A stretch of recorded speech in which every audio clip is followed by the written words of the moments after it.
I just want to quickly introduce you to the concept of live filter layers and why they're so useful. Now, these live filter layers are unique to Affinity Photo, and they basically allow you to add all kinds of effects onto separate layers so you can work non-destructively. And also, you don't have to duplicate your pixel layers every time you want to add a new effect. So you have a massive file size saving as well. So just as a quick example, in this image, I'll go in and add a depth of field filter and just drag it out on its own there.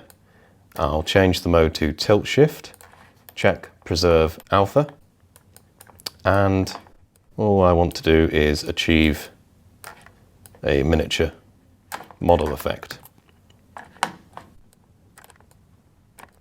So as we can see, really quickly we can achieve that effect, and we haven't duplicated any kind of pixel layers to achieve that.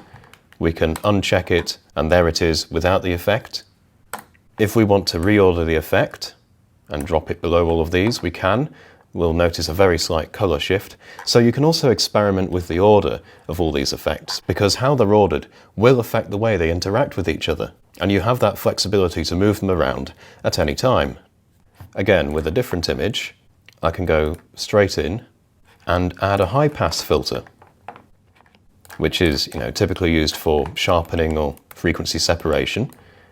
Drag the slider up to gradually reveal the high frequencies.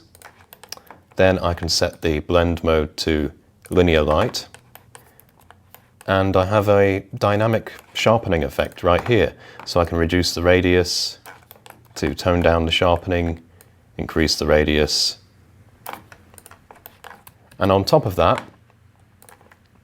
if you like the effect or you've been doing a lot of denoising and your image looks a bit flat, you can add some noise, drag it down on its own here, like so.